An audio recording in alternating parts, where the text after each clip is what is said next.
Olá pessoal, espero que estejam todos bem. Hoje nós daremos continuidade à disciplina de Engenharia de Processos com a aula 8. E nesta aula nós daremos sequência à segunda parte da síntese de sistemas de separação.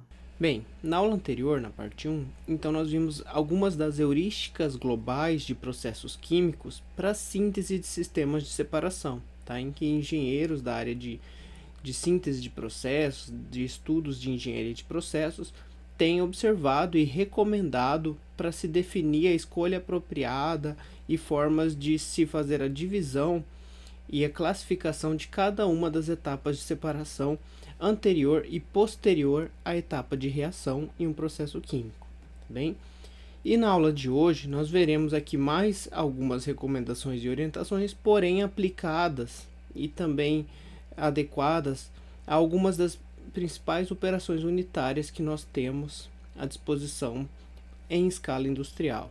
Tá? Primeiro veremos algumas das operações para separação de misturas heterogêneas, tá certo? Relembrando alguns conceitos que vocês já viram nas disciplinas de operações unitárias, também pontuando também algumas características que se interligam diretamente aqui com a síntese de processos. Tá bem? E ainda também ao final dessa aula trataremos e abordaremos sobre uma operação que daí já é uma operação homogênea, que é a destilação.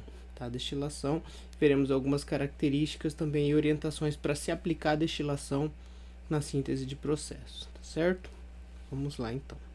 Bom, então para a gente começar falando sobre métodos de separação, tá? Vamos aqui lembrar alguns dos principais critérios e princípios para métodos de separação em escala industrial. Tá? Do ponto de vista da engenharia de processos, nós já temos aí uma visão de que nós temos operações unitárias de separação mecânica, operações unitárias de separação por transferência de calor, por transferência de massa, por transferência de calor e massa, tá certo? Mas do ponto de vista prático, né, normalmente nós temos algumas combinações de técnicas que acabam originando os fenômenos responsáveis por esses processos de separação, tá bem?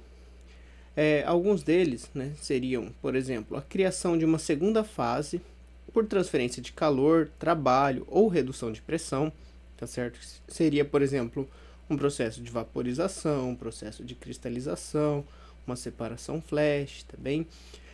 Ou ainda a introdução no sistema de uma segunda fase fluida, tá certo? Então a gente adiciona um outro componente fluido que acaba permitindo transferência de massa ou transferência de energia, ou executa algum tipo de reação química por afinidade, faz então algum processo de separação, purificação, por remoção e transferência de fase de um composto de uma fase para outra, tá certo? Por exemplo, extração líquido-líquido, absorção, também são alguns tipos de sistemas nos quais nós estamos inserindo uma nova fase fluida. Ou ainda a adição de uma fase sólida, na qual a adsorção seletiva pode ocorrer. Tá? Então, o próprio exemplo da adsorção clássica.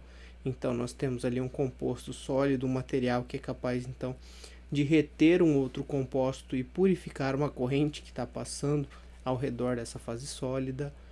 Ou ainda com a escolha de um material seletivo.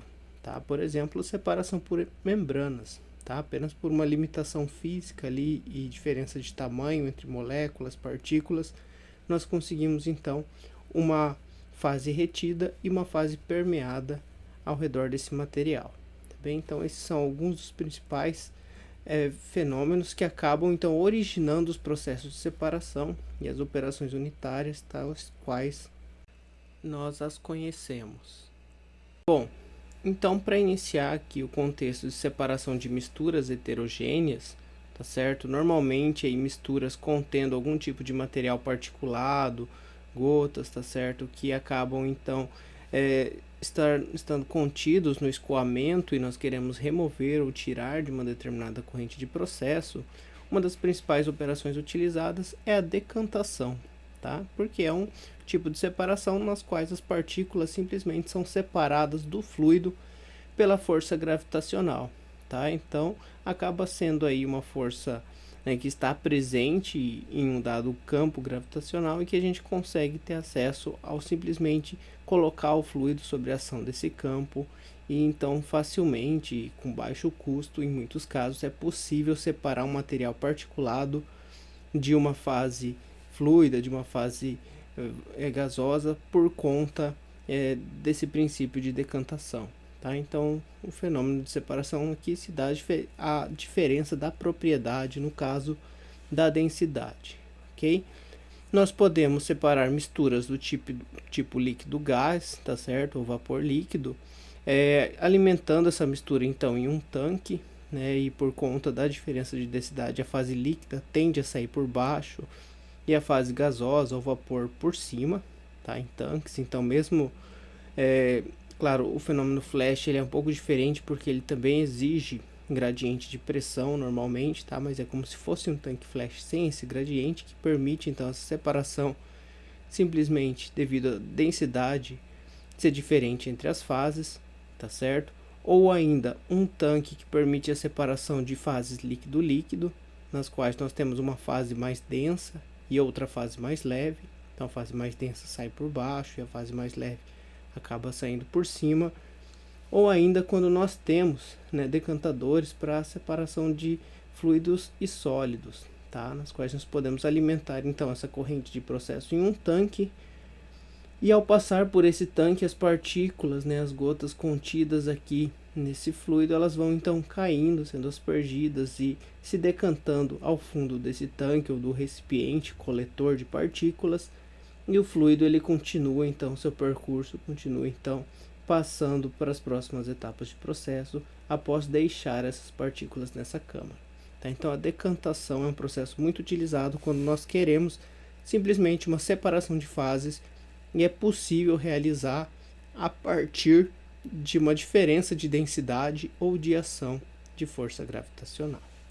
Temos também aqui uma operação que tem um intuito bastante similar, tá, com a decantação, mas que normalmente nós classificamos de forma um pouco diferente, tá, devido às características da fase que se decanta, ok? Ou se sedimenta, né, melhor dizendo aqui no caso, tá? Que seria então a sedimentação ou clarificação ou espessamento, que consiste na separação de partículas sólidas suspensas em um líquido por ação gravitacional, formando lama com maior teor de sólidos e sobrenadante, como sendo as duas fases finais. Tá? Então a diferença aqui é que a fase que se sedimenta ela não é necessariamente apenas particulado, tá? Ela carrega consigo também parte da fase líquida e forma essa fase, né, com caráter de lama, com caráter então de uma torta, que acaba se sedimentando e consequentemente clarificando a solução líquida que fica no sobrenadante, tá? Bom, existem vários tipos de equipamentos também, mas um dos clássicos para sedimentação então é o sedimentador rotativo, tá? No qual aqui vai se alimentando a suspensão aqui no meio, no centro, próximo à região aqui onde nós temos agitação. E embaixo aqui no formato de cone vai se depositando então a fase de lama, e toda a fase clarificada que fica por cima, ela vai então sendo retirada, sendo purgada lateralmente para demais etapas de processo, tá? Fazendo assim a separação de duas fases, uma fase então sedimentada e uma fase clarificada.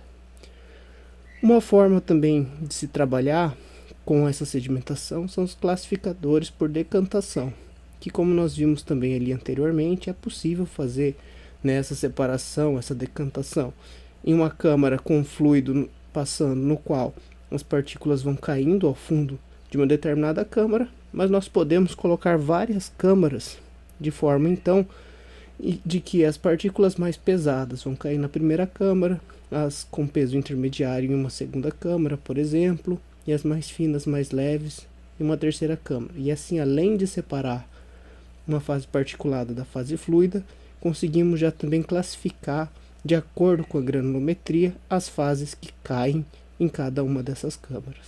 Tá? Existem alguns equipamentos com esse intuito, também chamados de elutriadores, tá? Que conseguem fazer esse tipo de separação, tem essa característica, e a gente consegue destinar cada tipo de particulado com sua granulometria para uma finalidade diferente também, dependendo do processo. Então, outra forma de se separar misturas heterogêneas.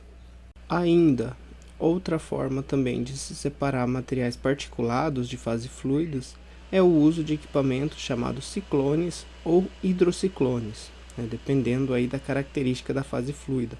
Normalmente, se a gente tiver então uma fase líquida com os particulados, vai ser utilizado um hidrociclone. Se for uma fase, né, gasosa carregando partículas, normalmente apenas chamamos de ciclones, mas o intuito e o mecanismo de funcionamento é basicamente o mesmo.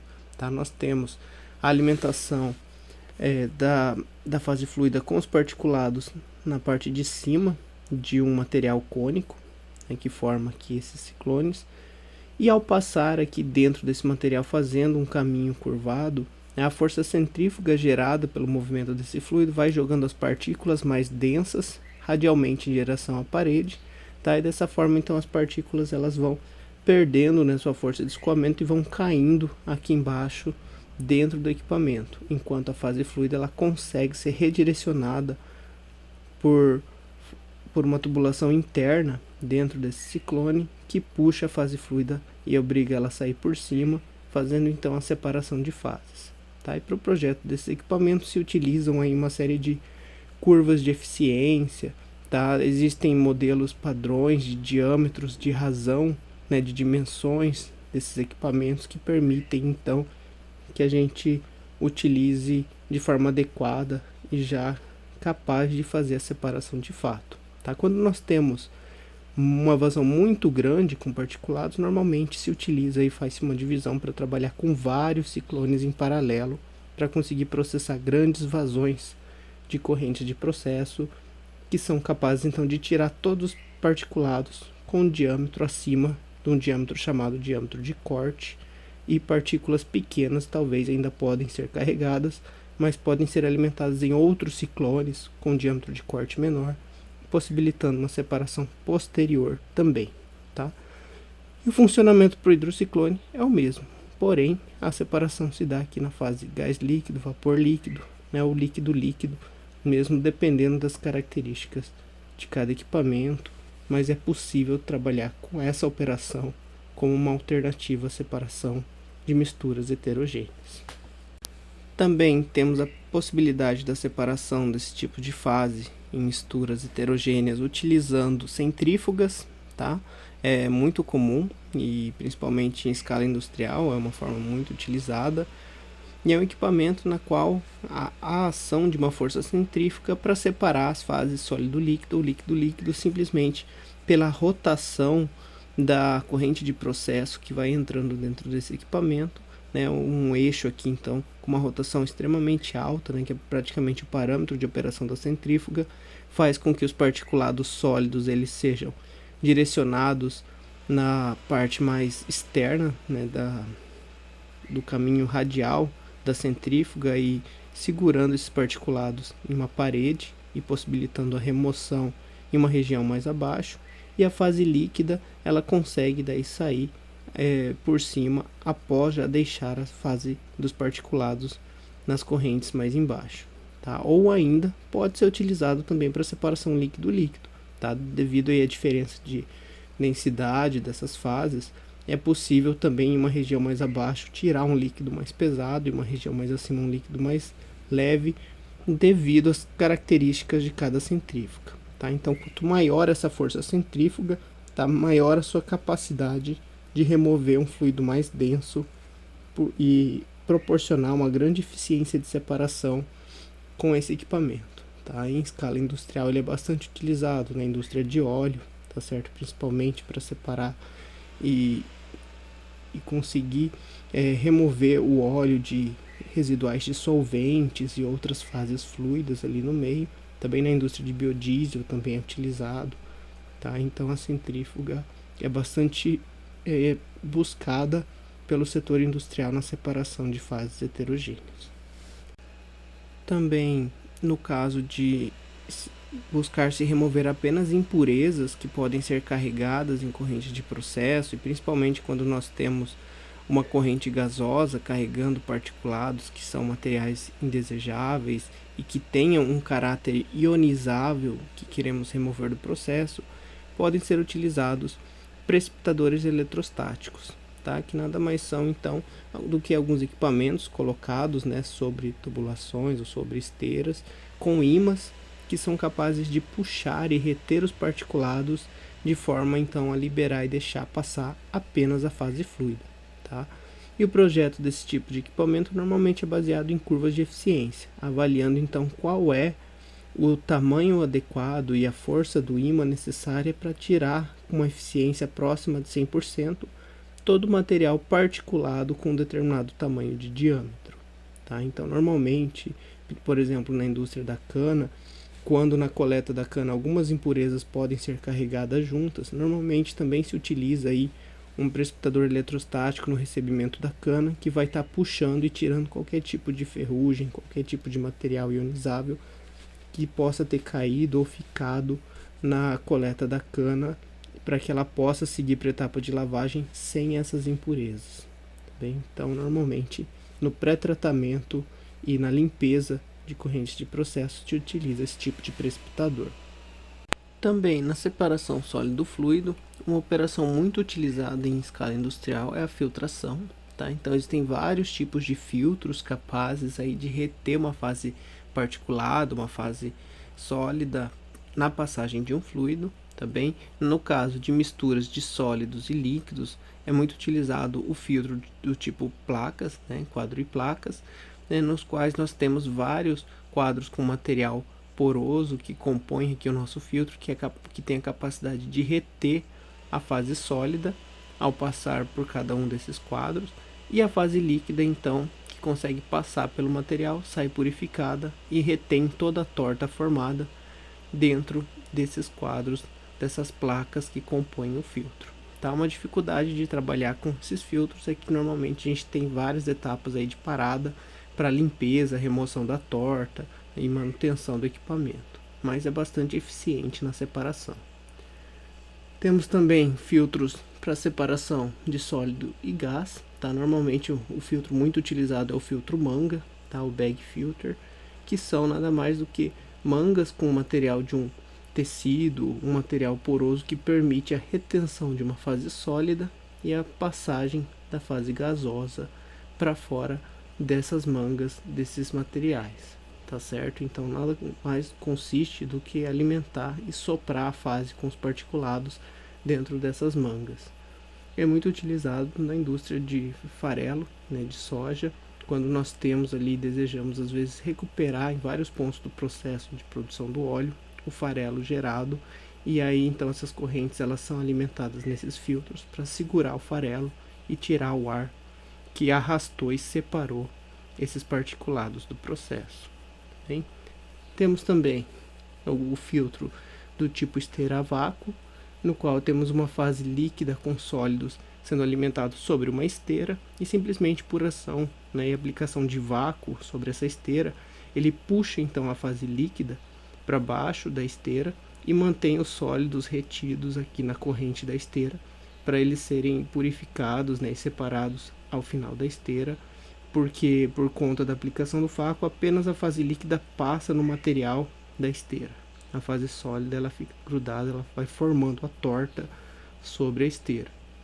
E com um funcionamento similar temos o filtro a vácuo rotativo, tá? Que seria um filtro então que tem aqui um potencial de puxar a mistura sólido-líquido, rotacionando sobre um eixo, e dentro desse eixo se aplica vácuo. O vácuo puxa de volta a fase líquida, segurando aqui ao redor na parte externa desse filtro rotativo a fase sólida, que vai passando depois por um raspador que vai puxando e removendo, tirando todo o sólido que fica na parte externa aqui do eixo rotatório, fazendo então com que a fase líquida possa ser removida, e é fácil e bastante utilizado na indústria da cana, né, para separação da torta de filtro na produção de açúcar. Também eu trouxe aqui um vídeo, eu vou mostrar o funcionamento desse filtro, para caso ninguém nunca tenha visto, para vocês entenderem um pouquinho melhor. Então aqui o filtro rotatório, né, também chamado de filtro de tambor, tá certo? Ele possui aqui o eixo colocado dentro desse recipiente, né, que contém aqui a corrente que está vindo do processo com a suspensão de fase sólido e líquido, tá certo? Nós temos aqui os lavadores que vão estar empurrando e ajudando a enviar a parte líquida de volta para a parte interior da câmara do eixo, e também a aplicação de vácuo que vai puxar e fazer com que apenas o sólido fique retido aqui no exterior dessa área aqui seca do filtro, tá? Por conta do material mesmo, que não permite a passagem do sólido que vai se armazenando ali em cima, tá? Então, por exemplo, ele começa a rodar, pegar a suspensão com sólidos, vai então subindo, e aqui vai acontecendo uma lavagem dessa torta, empurrando a fase líquida para dentro, e todo o material sólido que vai ficando grudado vai passando, né, nesse raspador colocado aqui ao final do filtro, né, no final da etapa de passagem, antes dele voltar para a câmara da região da suspensão, e vai tirando todo o material sólido que vai ficando depositado na parte superior, tá bem? Então, para separação de torta de filtro na produção de açúcar, né, é bastante utilizado. Misturas heterogêneas, tá? Que também é parecido com o conceito da sedimentação e da decantação, porém com uma ação inversa ao que acontece nas outras operações, é a flotação, tá? É uma operação que ela explora as diferenças nas propriedades de superfície das partículas. Então, normalmente nós temos algumas bolhas de gás geradas em um líquido que se fixam em partículas sólidas ou gotas de um líquido immiscível, tá, com caráter hidrofóbico, que levam essas partículas a subirem à superfície, tá bem? Então, aqui alguns modelos que nós temos de flotadores, tá certo? Onde nós alimentamos então a nossa suspensão da mistura dentro de um tanque com um impelidor, um agitador, então, e com também alimentação de ar ou algum gás que tem uma afinidade com o material particulado dissolvido, faz então com que esse material suba, tá certo, arrastando por conta da própria densidade do ar, então empurrar isso para cima, e por conta desses materiais terem um caráter hidrofóbico, eles procuram não se manter então com a suspensão, com o líquido, com a água que nós temos na corrente de processo, subindo e sendo removidos então por cima, ao invés de saírem em uma região inferior, como na sedimentação ou na decantação. E então nós temos na saída mais abaixo apenas a própria suspensão clarificada, da qual essas partículas foram removidas, tá bem? Também temos alguns flotadores, tá, com caráter de tanque, no qual nós alimentamos então a partir de um lodo, uma corrente de processo dentro desse equipamento, e por conta mesmo da alimentação de ar e gases que fazem então a flotação acontecer, é removido por um coletor, tá, por uma esteira que arrasta esse material que sobe com uma densidade menor para a região acima do tanque, que vai sendo removido então na forma então de lodo ou lama, material particulado, e em uma outra região nós removemos e puxamos então o material, a água tratada. Tá? Isso é muito utilizado, essa operação mesmo, em estações de tratamento de água, né, tratamento de resíduos. Então a flotação ela acaba acontecendo mais nesses processos de tratamento também, ok? Também para separação de misturas heterogêneas, no caso misturas fluido-fluido, também temos algumas operações de separação. Uma das mais utilizadas também é a separação por lavadores de gases, tá, também chamados scrubbers, que são equipamentos que têm o objetivo então de, a partir de uma corrente de gás, utilizar um líquido em contracorrente para solubilizar certos gases, certos componentes da mistura gasosa, para que o líquido então arraste esses componentes e o gás possa sair, né, purificado desses compostos em uma outra extremidade da coluna, tá? Então é uma operação que também é muito utilizada na parte de tratamento de resíduos atmosféricos, tá? Normalmente utiliza-se água como líquido para absorção dos compostos gasosos, e o projeto desse tipo de equipamento também se baseia em curvas de eficiência de coleta do material particulado arrastado ou mesmo de componentes do próprio gás, tá? Os formatos mais comuns desses equipamentos são a coluna de recheio,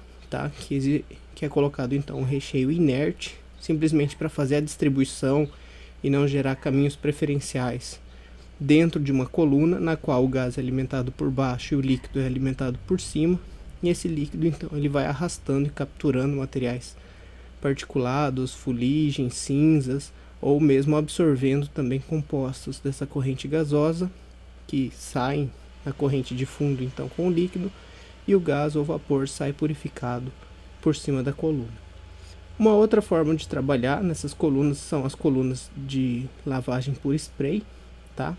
Que ao invés de alimentar a corrente líquida em um único estágio mais acima, nós temos um aspersor de líquido dentro da coluna, aumentando assim a área superficial do líquido que vai sendo aspergido na forma de gotas dentro da coluna, e vai então fazendo essa lavagem do gás que entra por baixo. Tá? Também é uma configuração que tem certas vantagens, mas também acaba sendo um pouco mais cara do que a composição da coluna com recheio. E também temos o uso de coluna do tipo Venturi, né?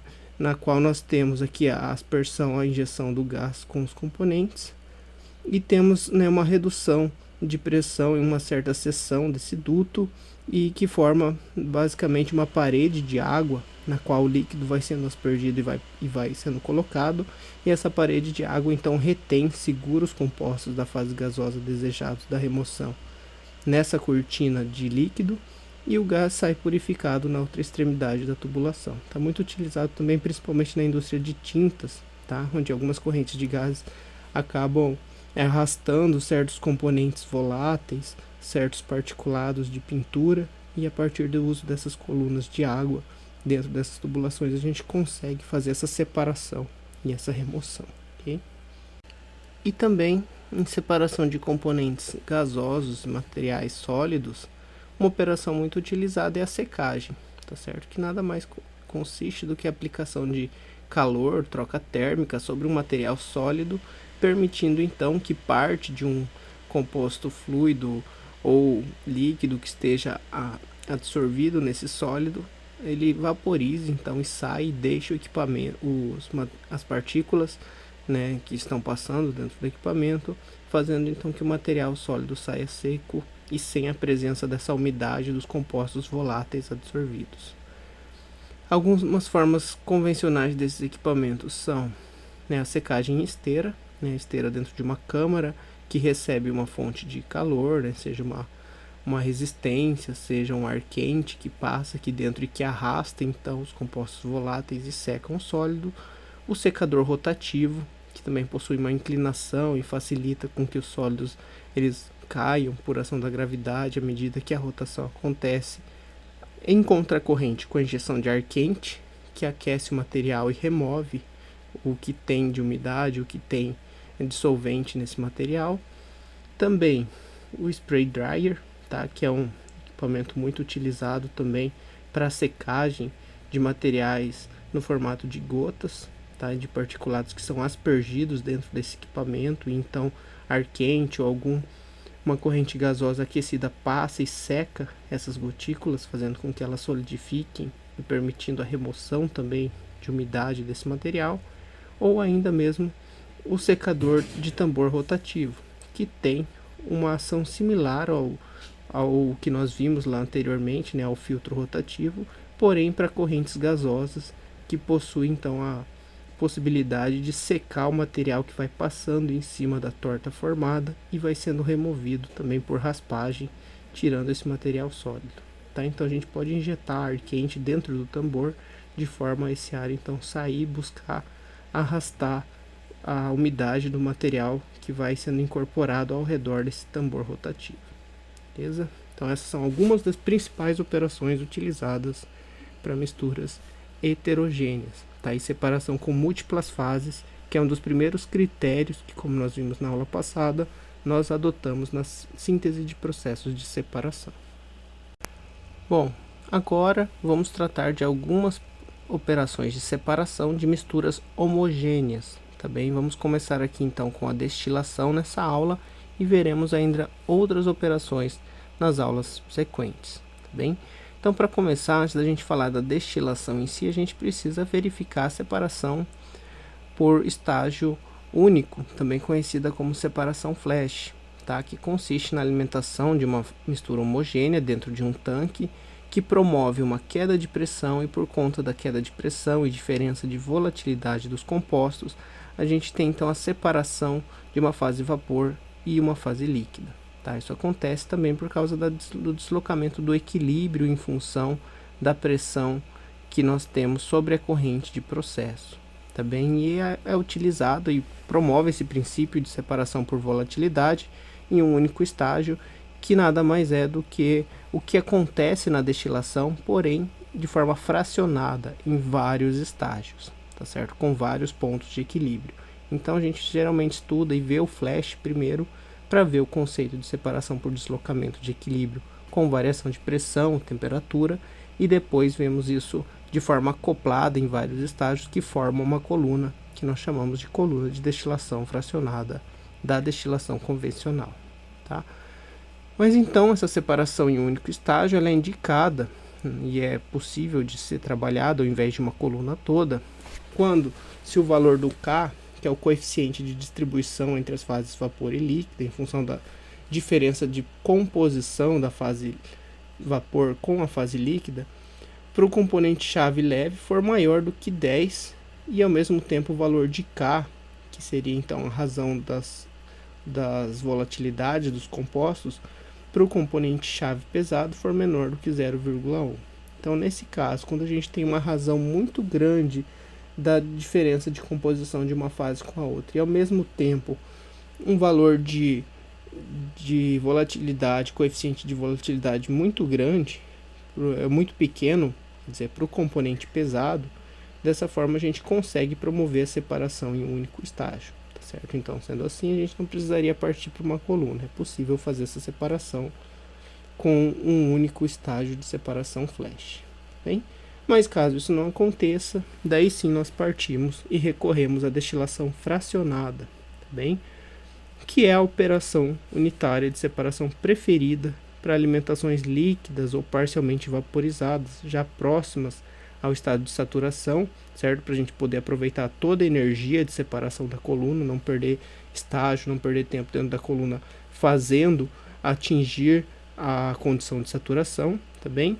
E, no caso, ela é muito utilizada a menos que a volatilidade relativa entre os dois componentes-chave que nós queremos separar em topo e fundo seja menor do que 1,10, ou que as condições extremas de temperatura e pressão sejam requeridas, tá? Condições supercríticas, muito altas de temperatura e pressão, ou às vezes mesmo condições de temperaturas muito negativas, pressões muito próximas à pressão de vácuo, também a gente tenta evitar a destilação nesse caso. Mas se forem valores plausíveis de temperatura e pressão para o equilíbrio, ela é muito eficiente, tá?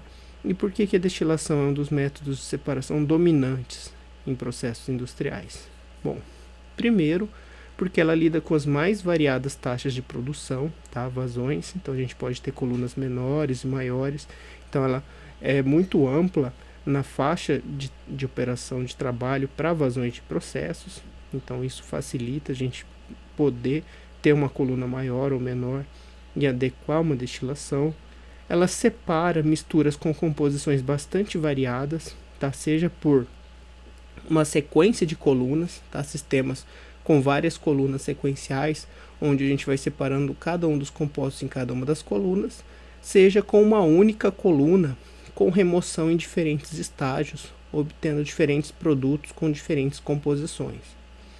E ao mesmo tempo, ela tem a capacidade de produzir correntes bastante puras, tá? Devido a trabalhar mesmo na condição de equilíbrio termodinâmico, que às vezes só permite a presença de um composto ou outro em uma das fases. Tá bem? Então a destilação ela é uma operação das mais utilizadas em processos industriais para separação de misturas homogêneas, porém uma certa desvantagem é que ela também normalmente é associada a um grande consumo energético, tá? Porque nós temos normalmente condensadores, refervedores que requerem aí utilidades quentes e frias, em vazões também normalmente altas para manter a separação ocorrendo a partir do gradiente de temperatura que se forma ao longo de toda a coluna.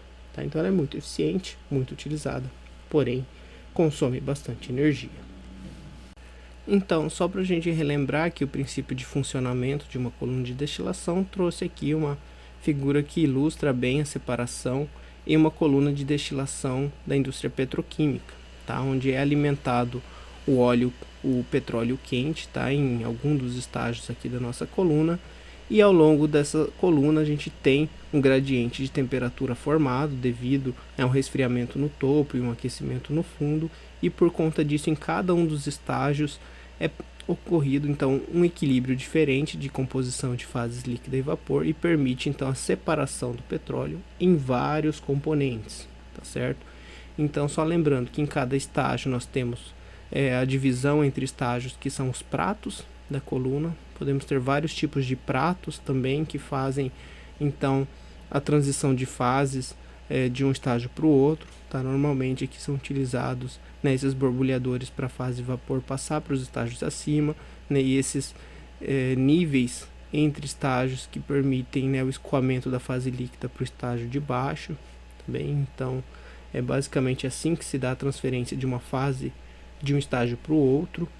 E na indústria petroquímica é feito então essa separação em uma ou várias colunas, obtendo produtos leves com aplicações como gás de cozinha, como gasolina, querosene, e no fundo frações mais pesadas de componentes que compõem óleos pesados, lubrificantes, diesel, tá certo? Então essa separação acontece em múltiplos estágios. Em cada região da coluna a gente tem um produto com uma composição diferente, uma característica diferente, que pode ser utilizado com uma finalidade distinta, tá? Então é muito prático, você consegue uma série de produtos em uma única operação, tá? E é muito utilizado também na indústria de etanol, para separar o etanol do vinho gerado na fermentação, também utilizado em muitas indústrias que produzem bebidas e compostos líquidos de alta pureza, certo? E dentre os tipos de colunas que nós trabalhamos para separação, nós normalmente temos colunas de pratos, como as que nós vimos ali anteriormente, que permitem o equilíbrio em estágios vazios em cada um dos pontos da coluna, e também colunas de recheio, tá? Que permitem, aí tem certas vantagens também, seja em colunas de destilação reativa, seja em colunas nas quais nós queremos evitar caminhos preferenciais e queremos uma grande distribuição de gradientes de composição ao longo da coluna, tá? Então, quando escolher entre um tipo de coluna e outra? Bom, as colunas de pratos, elas são indicadas quando nós temos uma vazão de líquido muito maior do que a de vapor, tá? E nesse caso, então, uma coluna de recheio causaria uma perda de carga muito grande também, digamos assim, por isso é melhor utilizar uma coluna de pratos mesmo. Quando o diâmetro da coluna é muito grande e quando pode haver variação na composição da alimentação, tá? Quando nós não temos um controle muito constante sobre a composição de entrada na coluna, tá? Então, ou ainda quando, né, essa coluna acaba requerindo múltiplas alimentações, né, ou ela gera múltiplos produtos em vários estágios. Então, quando nós temos várias alimentações, várias retiradas em estágios, temos uma composição que varia muito, ou é necessário uma coluna com diâmetro muito grande, a gente prefere trabalhar com uma coluna de pratos, tá bem? Porém, no caso de colunas menores, para vazões pequenas, nas quais nós podemos trabalhar com diâmetro pequeno, sem ocasionar uma perda de carga muito alta, tá? Podemos daí sim trabalhar com colunas de recheio, tá? E normalmente também quando se utiliza vácuo como pressão de operação, tá? E nesse caso o recheio acaba oferecendo menor perda de carga. Quando o sistema às vezes é corrosivo, tá? Então é um sistema que nós temos que evitar que as fases elas se concentrem em uma única região da coluna. Então a gente consegue distribuir, claro, com um recheio inerte a essa corrosividade do material que passa dentro da coluna, ou ainda quando o sistema tem tendência a formar espuma, tá? Então nesse caso também é muito favorável que se trabalhe com colunas de recheio, tá? Para evitar essa formação, essas vezes essa agitação muito brusca que gera espuma dentro da operação de separação, tá? E também quando é necessário pequeno hold-up de líquido na coluna, tá? Ou seja, quando a gente precisa realimentar e trazer outras correntes de líquido de produtos que já estão saindo dessa coluna a todo instante. Então, As colunas de recheio, elas também têm suas aplicações aí de acordo com o tipo de sistema, mas normalmente sistemas menores, justamente para evitar uma perda de carga muito alta para uma vazão muito alta de operação. Outro quesito que acaba sendo parte da escolha de operação em uma coluna de destilação é o tipo de refervedor a ser utilizado. Tá? E nós temos refervedores parciais ou termosifões como escolha. E isso vai depender de algumas características de operação, como por exemplo, a natureza do fluido do processo, normalmente, principalmente se a viscosidade, a tendência à incrustação do fluido de operação é muito grande, o termosifão ele acaba não sendo muito indicado e utilizado. Tá? Normalmente quando temos aí fluidos muito densos, muito viscosos na operação. A sensibilidade do produto de fundo à degradação, também por causa da temperatura de operação que vai ser utilizada, tá? Também a pressão de operação, quando temos colunas com operação em vácuo, o termosifão acaba não sendo indicado, e também o layout, o espaço disponível para implementação desse trocador ao fundo da coluna, tá bom? Por exemplo, só para a gente entender aqui as principais diferenças e características que temos um refervedor interno, possível no último estágio da coluna ao fundo, que funcionaria como se fosse uma serpentina, tá certo? Que permite então a injeção de um fluido quente aqui para aquecimento no fundo, que realmente funciona como um trocador de calor casco-tubo, onde nós temos então duas passagens aqui, o fluido quente entrando, trocando calor, resfriando, saindo mais frio, e a corrente da coluna que está aqui no fundo aquece e volta na forma de bolhas, numa forma vaporizada para regiões de cima da coluna. Tá? Então nesse caso aqui, o refervedor interno, quando nós queremos trabalhar com esse tipo de aquecimento no fundo da coluna e ele é possível, ele pode ser implementado. Tá? Normalmente quando nós não temos espaço fora da coluna, aí sim nós colocamos o trocador de forma interna na coluna. Outro refervedor também clássico e muito utilizado é o refervedor do tipo Kettle, tá? Que é um refervedor externo ao último estágio aqui da coluna, que permite então uma vaporização parcial da corrente de fluido que sai do último estágio, regenerando a fase vapor para dentro da coluna e removendo a fase líquida como produto de fundo. Tá? E também dentro desse refervedor tipo Kettle nós temos uma serpentina ou um trocador bitubular, que permite então a inserção de um fluido quente que promove esse aquecimento nesse estágio final da coluna, e o fluido sai então, o fluido quente sai resfriado após trocar calor e vaporizar o produto de fundo da coluna. Tá? Então esse tipo de refervedor é um dos mais utilizados também e muito encontrado na indústria de operação de colunas de destilação. Já o termosifão acaba como sendo um trocador de calor casco-tubo mesmo externo acoplado à coluna de destilação. E nesse caso nós temos o refervedor termosifão vertical, tá? Que é um trocador na posição vertical, no qual o produto de fundo da coluna ele é recirculado na coluna após trocar calor com o fluido quente que passa no casco desse trocador, e ele retorna totalmente na fase vapor para dentro da coluna, tá? Então ele não é um refervedor parcial, ele é um refervedor total, e o produto de fundo ele acaba saindo mesmo no estágio da coluna, tá? Então ele só serve para trocar calor do último estágio e reaquecer o fundo da coluna. Ele não tem o objetivo de separação de fases e purificação. O que acontece é a obtenção mesmo do produto no fundo da coluna, porque a separação se dá nas regiões mais acima. Algumas vantagens desse tipo de trocador termosifão é que ele apresenta uma alta taxa de transferência de calor, tá? Justamente por ser um trocador de calor casco-tubo. Ele tem baixa tendência a incrustar. O líquido ele tem pequeno tempo de residência, o que minimiza o risco de degradação térmica, tá? Então, porque ele passa diretamente, já vaporiza e já volta para a coluna. Há menores custos operacionais que outros tipos de refervedores, como os que nós vimos anteriormente. Ele é de fácil instalação e dimensões compactas por ser vertical e paralelo à coluna. Tá? Então é uma possível forma de se trabalhar aquecimento em fundo de colunas de destilação.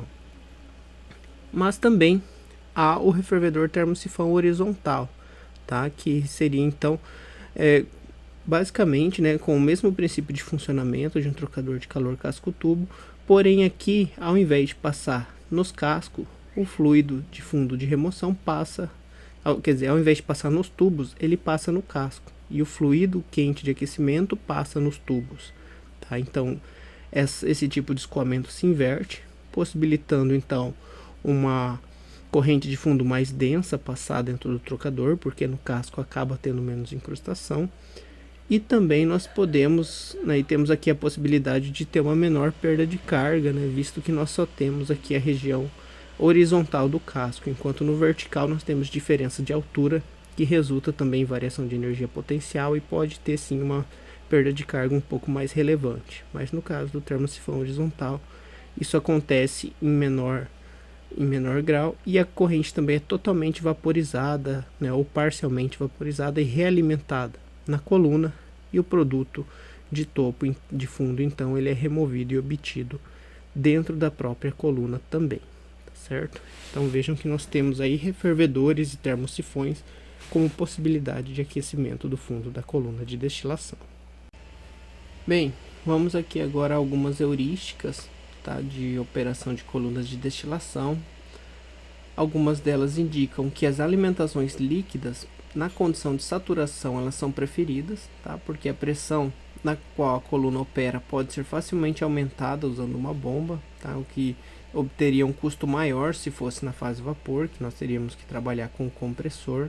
Então normalmente o líquido saturado é a opção mais adequada para alimentação em uma coluna de destilação. E na saturação, como eu já comentei, porque ela traz, né, uma maior eficiência de separação, tá? Porque alimentar longe da saturação traz ineficiências, porque dentro da coluna a separação só vai acontecer quando a condição de saturação for atingida, certo? Porque daí se estabelece o equilíbrio líquido-vapor e a separação começa a acontecer. Então, se a gente alimenta fora dessa condição, a gente está perdendo, né, espaço da coluna de separação ainda para aquecer essa alimentação. Então, é utilizada a condição de saturação justamente por conta disso. A parte de dimensionamento de colunas de destilação já foi exaustivamente explorado em operações unitárias, tá? Existem vários livros de destilação que mostram o dimensionamento a partir do número de estágios, razão de refluxo, estágio de alimentação, porém hoje em dia pode-se utilizar aí simuladores comerciais, simuladores de processos que auxiliam essa tarefa, tá? E lembra-se também de dividir o número de estágios pela eficiência global do estágio, tá? Permitindo então que a partir dos estágios ideais, obtidos em uma simulação considerando separação total, nós possamos calcular o número de estágios reais, tá certo? Existem algumas expressões também da literatura que trazem essa estimativa, porque, claro, na prática a gente não tem 100% de eficiência de separação, então a gente precisa de mais estágios com uma menor eficiência para atingir a separação desejada. E normalmente, ainda na prática, se aumenta o número de estágios entre 5 a 10% devido a incertezas de projeto e também a possíveis variabilidades de temperatura e condições operacionais da própria coluna. Outras heurísticas também encontradas a respeito das colunas de pratos é que o espaçamento entre cada um dos estágios adotado varia aí entre 45 e 60 centímetros, tá certo? Então esse é o tamanho médio de um estágio de uma coluna de destilação em termos de altura, tá? E na prática um valor mínimo encontrado é de 35 centímetros. Então vejam aí que a gente já tem uma estimativa a partir disso e do número de estágios de qual vai ser a altura total da coluna. E normalmente há uma altura adicional de 1 metro a 2 metros no topo e fundo da coluna para separação de fases, para associação de realimentação do refervedor, do condensador. Então o primeiro e o último estágio acabam sempre sendo maiores por conta justamente dessa necessidade de realimentação do condensador ou do refervedor. E a altura máxima normalmente encontrada de colunas de destilação é de que essas colunas sejam menores do que 100 metros, tá? Ou muito menor se condições são adversas no local, se não há possibilidade de construir uma coluna tão grande, tá? Normalmente são colunas menores, ali entre 30 e 50 metros, porém há também colunas petroquímicas e projetos com altura de 100 metros ou ainda colunas maiores ainda. Tá bem? Então é possível encontrar equipamentos muito grandes mesmo de colunas de destilação. E o diâmetro da coluna ele vai ser estimado de acordo com o ponto de inundação da coluna, que leva em consideração a velocidade do vapor nos estágios, as densidades e as massas molares das fases. O projeto ele geralmente estipula um diâmetro pela vazão do vapor, calculada a partir de uma velocidade equivalente a 70 a 90% da velocidade de inundação, que seria aquela velocidade para a qual a coluna acabaria se tornando totalmente líquida se não houvesse o equilíbrio líquido-vapor. Tá? Então esse é um problema também de que a gente não pode ter uma vazão muito alta para estágios baixos pequenos, porque senão eles vão acabar inundando e inviabilizando o equilíbrio líquido-vapor. E nesse cálculo lembrar de tirar a área do vertedouro, que é a área na qual o líquido vai estar escoando sempre para o estágio abaixo, que geralmente equivale a 5 ou 15% da área de seção transversal. Então, se for usar colunas de pratos convencionais, normalmente essa região de escoamento do líquido ela vai corresponder a 5 a 15% da área do prato. Então, se a gente quer calcular a área de cada prato, para daí conseguir calcular o diâmetro, nós temos então que remover a área do vertedouro, a área pelo qual o líquido escoa para o estágio de baixo. Bem? Já para colunas de recheio, nós temos algumas orientações também. A altura total do recheio é determinado a partir da altura equivalente a um prato teórico, certo? Então, se consulta dados experimentais do fabricante para verificar os estágios teóricos e a partir então da altura de cada estágio se calcula a altura do recheio. Tá? A altura da coluna ainda deve permitir a distribuição e redistribuição do líquido. Tá? Então não pode ser também uma coluna com muito recheio que não permita a gente realimentar ela e ter uma boa circulação e distribuição de fases, líquido e vapor ao longo de toda a coluna. E essa altura de recheio corresponderia à altura de todos os pratos da coluna. A altura máxima de recheio normalmente chega aí a 6 metros a 10 diâmetros da coluna, tá? O que for menor. Então, geralmente verifica-se o diâmetro dessa coluna, de acordo com a vazão e tempo de residência também. E o que for menor é utilizado como altura máxima de recheio, tá? Ou 6 metros ou 10 vezes o diâmetro dessa coluna. E também uma altura adicional nos estágios de topo e de fundo da coluna para separação das fases e realimentação. O diâmetro dessa coluna de recheio também é estimado pelo ponto de inundação e leva em consideração a velocidade do vapor na coluna vazia e as densidades das fases para cada tipo de recheio. E usa-se aí também dados experimentais do fabricante em escalas menores de colunas, em escala piloto, para conseguir fazer esse scale-up e ter estipulado então ao ponto de inundação e ter então um diâmetro da coluna que não permita ocorrer essa inundação. Já nas condições operacionais das colunas, independente se for uma coluna de prato ou recheio, nós podemos ter no topo da coluna um condensador, tá, que utiliza normalmente como fluido de refrigeração água ou ar, tá certo? E evita-se trabalhar com vácuo a menos que seja necessário para evitar degradação térmica. Tá? Às vezes, se a temperatura muito baixa também acabar de alguma forma estragando o produto de topo, tá? Ou deteriorando suas características, daí se trabalha então com pressões menores. E essa pressão de topo ela vai acabar influenciando a pressão de toda a coluna, porque a queda de pressão acontece desde o fundo até o topo. E essa pressão da coluna, ela pode ser imposta pela pressão de uso do produto vapor se o condensador parcial for utilizado. Então, no condensador parcial verifica-se, de acordo com o ponto de equilíbrio termodinâmico, qual é a pressão que gera aquele equilíbrio, e aquela pressão vai ser a pressão do topo da coluna, que dá a orientação da pressão de toda a coluna. Um parâmetro importante também no uso de colunas de destilação é a razão de refluxo, que é a razão entre a corrente que retorna do condensador para condensador total e a corrente que sai de fato da coluna como produto. Então essa razão é chamada razão de refluxo, a famosa razão L sobre D, calculado então a partir do que retorna e do que sai da coluna.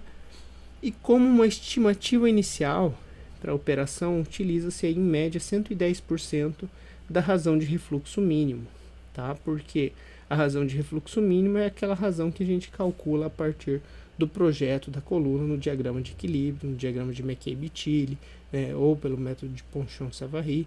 Então, a partir dessa razão mínima, a gente aumenta um pouco essa pressão de razão, essa operação de razão de refluxo para ter uma boa operação de coluna, porque existe um ponto ideal de operação que não gasta tanta energia e nem requer tanto custo de capital para a operação da coluna. Tá? Normalmente ali existe essa baixa razão de refluxo, que ela requer pouca energia, mas demanda um capital maior, porque normalmente se precisa de mais estágios para essas colunas. Mas ao mesmo tempo, à medida que a gente aumenta a razão de refluxo, quanto mais corrente volta para a coluna, mais energia a gente vai gastar para separar novamente isso que voltou para a coluna. Porém, menos estágios vão ser necessários e o custo de capital vai cair. Mas chega um ponto, né, que, digamos assim, estabelece esse trade-off e o custo começa a aumentar também se a gente demandar muita energia. Tá? Então, existe uma razão de refluxo de operação ideal, que é estimada inicialmente pelo trabalho em condição de 110% da razão de refluxo mínimo. Sobre a condição de alimentação, nós vimos que a condição de líquido saturado ela é preferível, tá certo? No entanto, em sistemas multicomponentes, em geral, não é possível alimentar exatamente com líquido de mesma composição da fase líquida do estágio. Tá? Então, há uma diferença de composição entre o estágio e a alimentação. E nesse caso, aquecer a alimentação quase sempre aumenta o número de estágios na seção de retificação, ou seja, na seção acima da alimentação, e diminui o número de estágios na seção de esgotamento, que é a região abaixo da alimentação, requerendo menos calor no refervedor e mais resfriamento no condensador. Tá? Então, se a gente acabar aumentando a corrente de alimentação, a gente vai precisar de mais utilidade fria e menos utilidade quente do refervedor, e vice-versa, mais fria a alimentação, menos utilidade fria do condensador, mais utilidade quente do refervedor. Então há esse equilíbrio também que afeta toda a operação da coluna.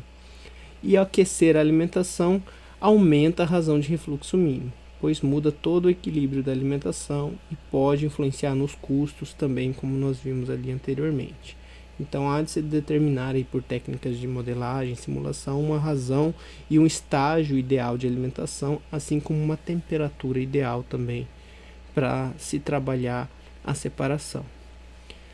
Nós vimos os tipos de refervedores anteriormente em relação, né, a ser um refervedor interno, externo, né, total, parcial, e também normalmente se discute o tipo de condensador utilizado. Em geral, na grande maioria dos casos, se utiliza o condensador total, em especial se o produto de topo será alimentado a outra coluna que opera a maior pressão.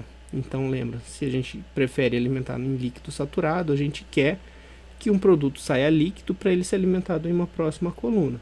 Então, para isso, a gente precisa de um condensador total que pega a corrente de vapor do estágio mais acima da coluna, condensa totalmente ele, retorna parcialmente líquido para a coluna, de acordo com a razão de refluxo, e retorna o restante, de forma complementar ao parcial, o produto para as próximas operações do processo.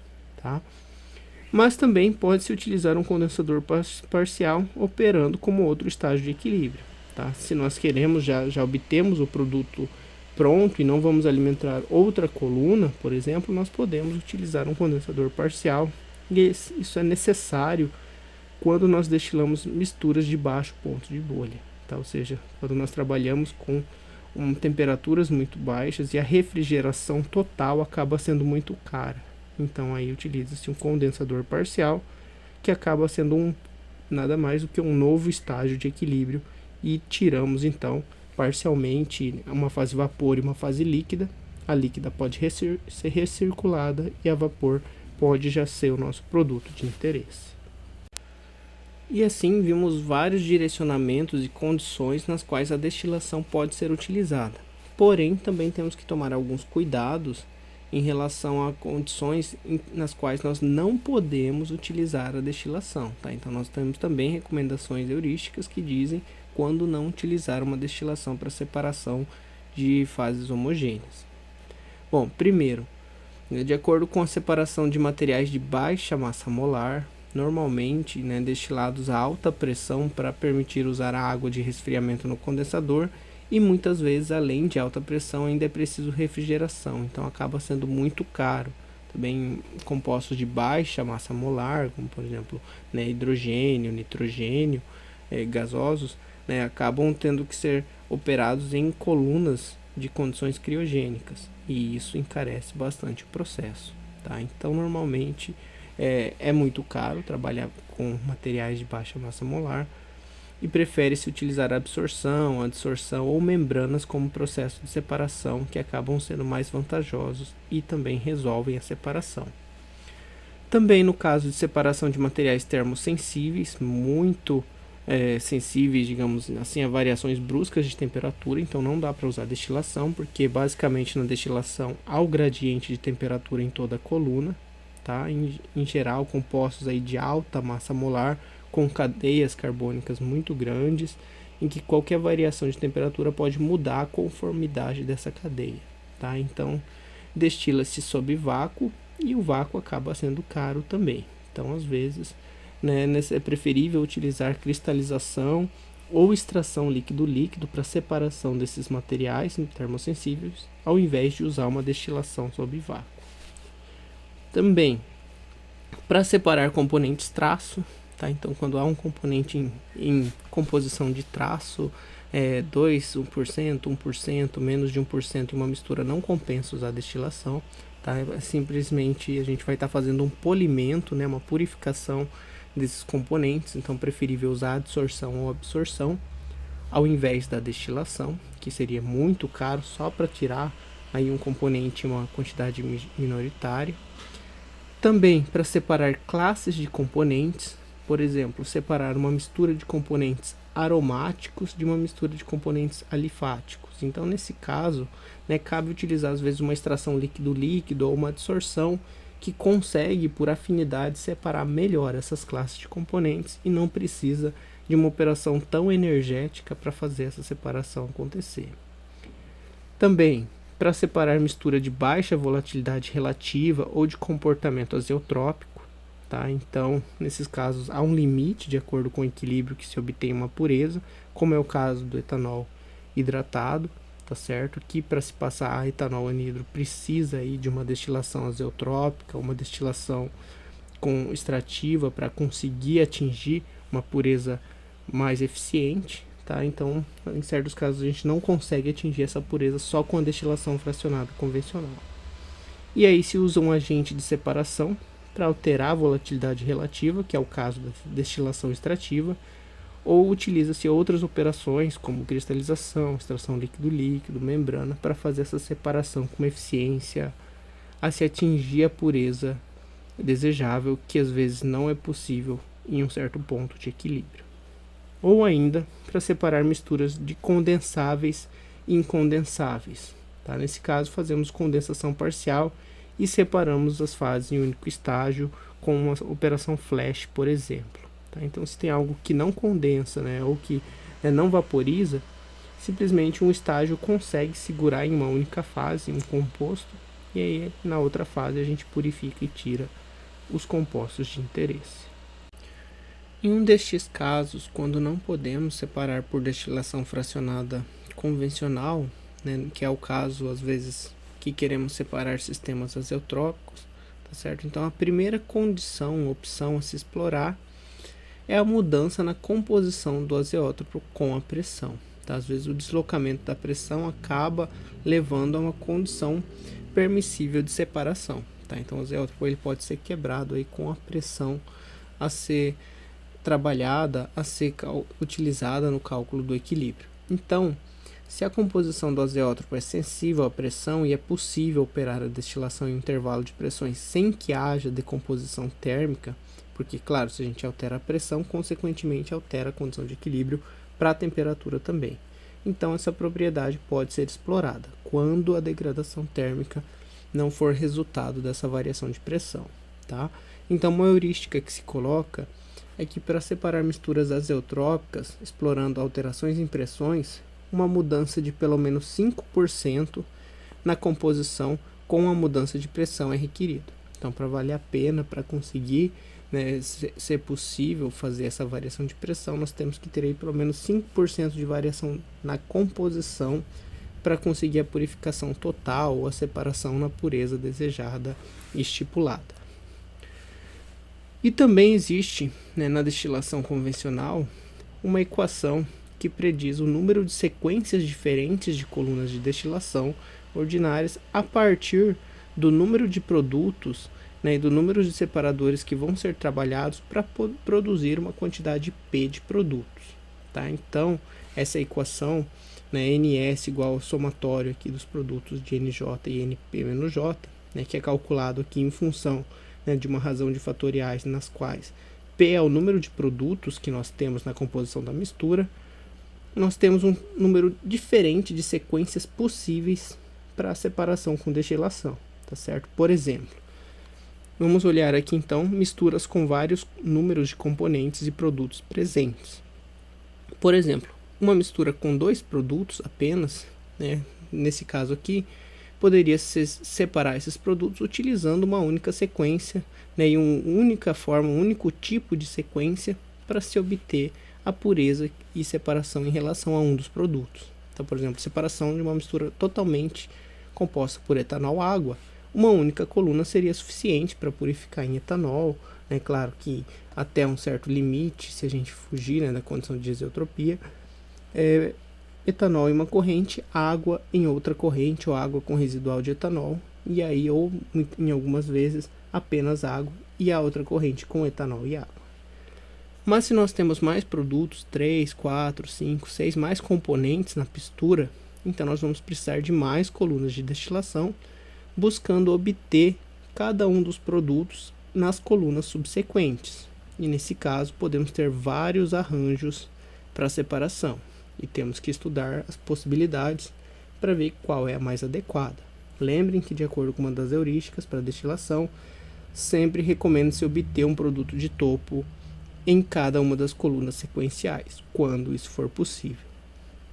Por exemplo, aqui, para uma mistura de 4 componentes, nós temos aqui uma sequência de 3 separações, tá, com 3 colunas, e temos 5 diferentes arranjos para fazer essa separação, tá certo? Vamos ver aqui. Nós temos então os componentes A, B, C e D, e nós podemos, em uma primeira coluna, purificar o componente A, ficar com a mistura B, C e D. Em uma segunda coluna, tirar B, ficar com os componentes C e D, e na terceira coluna, separar C e D. Então essa é a configuração padrão e direta que a gente poderia obter e desejada. Porém, em função das diferenças de volatilidade, nem sempre isso é possível. Nós poderíamos fazer a mesma separação com uma sequência diferente. Por exemplo, alimentando A, B, C e D, tirando A na primeira coluna, D na segunda coluna e ficando com B e C na terceira coluna. Ou ainda, poderíamos separar A e B em uma coluna subsequente e C e D em outra coluna subsequente a partir de uma coluna inicial, nas quais separamos A e B no topo da primeira e C e D no fundo da primeira.